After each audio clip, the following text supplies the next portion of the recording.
Hello, my name's Blossoms and welcome to another Genshin Impact video.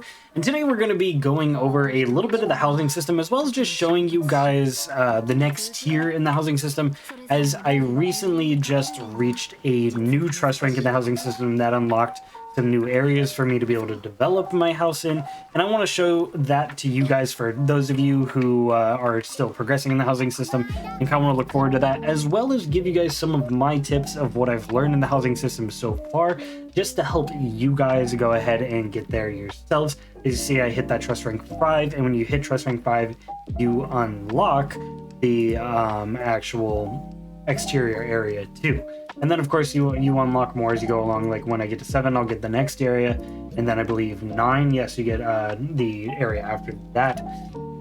So yeah, you're gonna unlock more areas, and I wanted to show you guys the second area, give you guys just kind of like an idea what it looks like for the Emerald Peaks, as that is the area that I chose, as well as give you guys some of my tips for boosting up that trust rank and some of the things you definitely want to avoid while doing so. So without further ado, let's go ahead and show you guys some of these new areas. And then of course Emerald Peaks is the big mountains, got the cool waterfalls. I chose it for the waterfalls. The waterfalls are just really aesthetically pleasing. And growing up by the beach myself, the beach didn't really appeal to me personally, and the big mountains are very, very cool. So you get this area, and this area is an entirely customizable zone similar to the one down there. You actually can't see the stuff down there anymore apparently while you're customizing up here. But yes, you can put a whole nother swath of things down here, and that's going to also be able to upgrade your rank there, which is going to be upgrade your silver. I've obviously been lacking on it. I do need to go ahead and start building here because it is really going to increase my production of the currency for the Realm Depot / the Traveling Salesman. And then of course you also get this area as well, in the exterior too. I don't know if in the other areas you necessarily get two kind of plateaus like this. Oh, you can actually, okay, so it's counted as one area, but you get 2 platforms is actually how that works. I didn't know that until we just went over here and tried that ourselves. And it doesn't look like you can build down here either. Let me see if I can put like a stack here or something. It doesn't, yeah, you can't build down here, but I imagine you can definitely go down here. We'll definitely go down there in just a second and test that out. But it does seem pretty cool.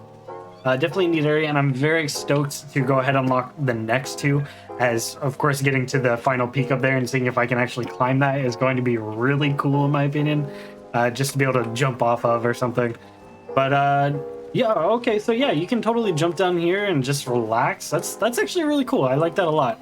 Of course, my border is here right now, but that will expand as I unlock the next exterior area.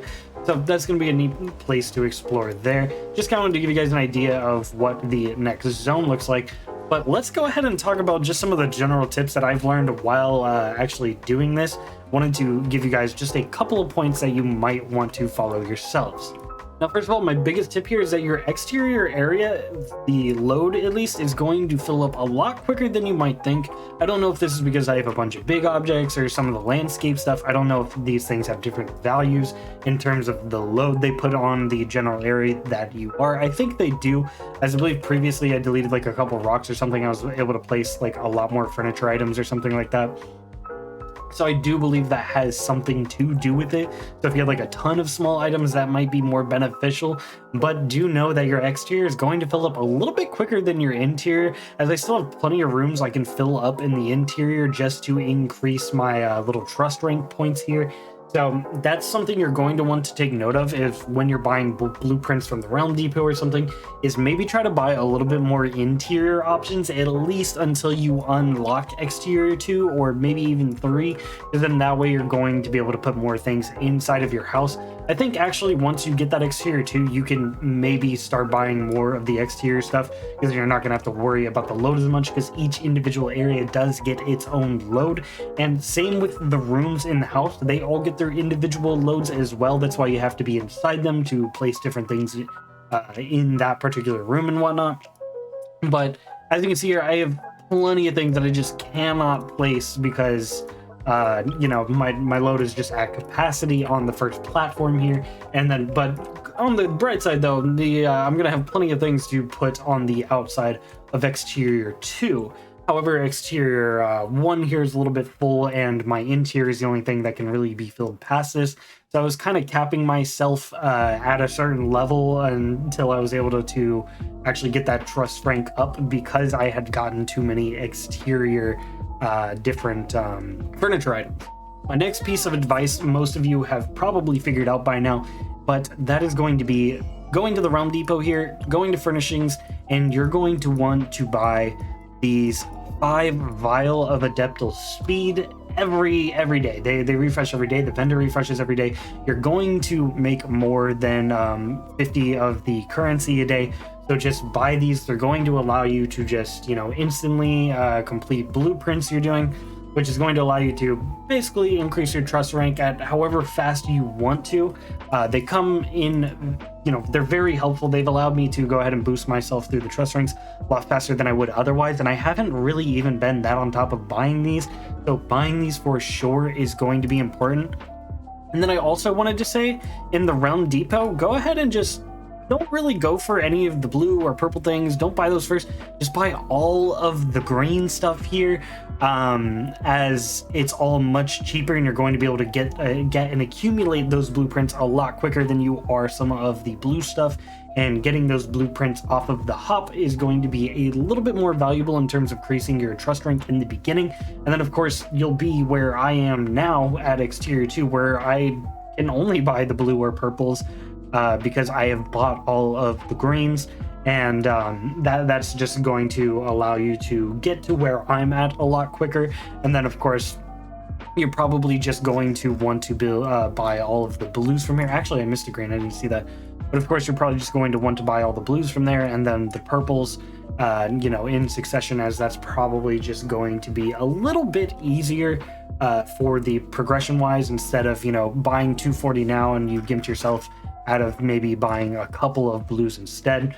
If you kind of get where I'm going there, the less you spend on some blueprints, the better, just because the blueprints all kind of count for the same amount of trust rank XP, so it doesn't really matter there.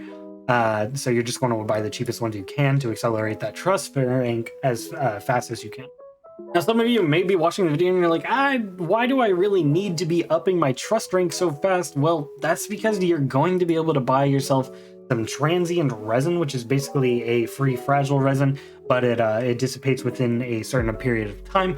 But this is still very good. It's going to be a nice free way to get a fragile resin, essentially, even though it is pretty costly at 1200. Definitely going to be more of an end game thing, but you're also going to be able to get things like Hero's Wit, some weapon materials, some Mora. You're going to be able to get these things that upgrade your artifacts. Upgrading your trust rank is going to be really valuable for the housing system, especially for some of my endgame players. I definitely don't think you can skip over this, as it's just going to become more useful. Now, of course, I haven't really quite leveled up, so I don't know if there's caps to these, and if they refresh daily or what. But if they do refresh something like daily, then you're definitely not going to want to miss out on this, because eventually it's just going to be free materials. Now, one of my other pieces of advice here is basically just don't be too worried about where you're placing everything in the beginning, because if you're like me, and once you unlock these other areas, you're probably going to start rearranging a lot of things. Like I have this whole layout, and it was cute and all, and I had a cool plan going on, but I've already chosen to go ahead and wipe this entire slate clean, start a whole new project down here, maybe have like a village up here, and then probably my house either here or actually up there in the future as well.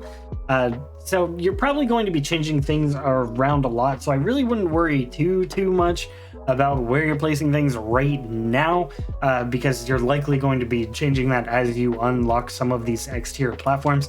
Now, of course, you could start planning with those exterior platforms in mind, and if you do that, then maybe you are going to want to be a little bit more cautious about where you're placing things. But as for me personally, I've just been kind of placing things, and I'm unlocking more and more blueprints that I really enjoy. And then I'm like, oh, well, this furniture item's obsolete. Gotta delete it and move it anyway and replace it with these new ones that I really like. So that's going to be something. that you're definitely going to want to consider, as you're going to be changing things probably quite often, and I would just say don't worry about it too much, and maybe just focus on increasing your trust rank and how much of the currency you are currently earning. And then maybe once you unlock exterior 2 or exterior 3, then I would really start settling in there. Or you could just be a master strategist planner and get everything planned out there. But that's just kind of like one of my final pieces of advice there. Other than that, I can't think of too much else that I've really learned from the housing system. Of course, when the little vendor comes by, try to save up some of your currency for him throughout the week. Like you see I'm only at 70 currency right now, if you were paying attention earlier. Once it hits around Thursday, I'm probably going to save all of the currency I make that day, just in preparation for the vendor, in case he has something, 1, I want, or 2, I need to go to a friend's to go ahead and get to that Battle Pass weekly objective going. Or if it's something like your teapot here, where you need to go to another Traveler's Realm. I haven't done that yet. I actually really need to. And that's the only thing keeping me from advancing there.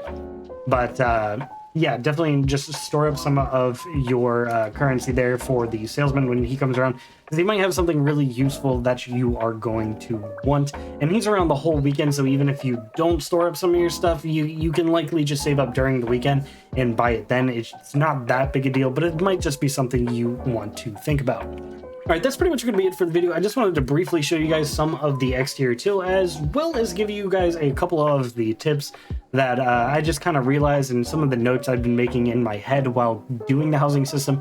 I have absolutely adored the housing system. 1.5 in general has been one of my favorite updates, if not my favorite update. The only thing it's missing is really the exploration that something like Dragonspine or the game's release gave us.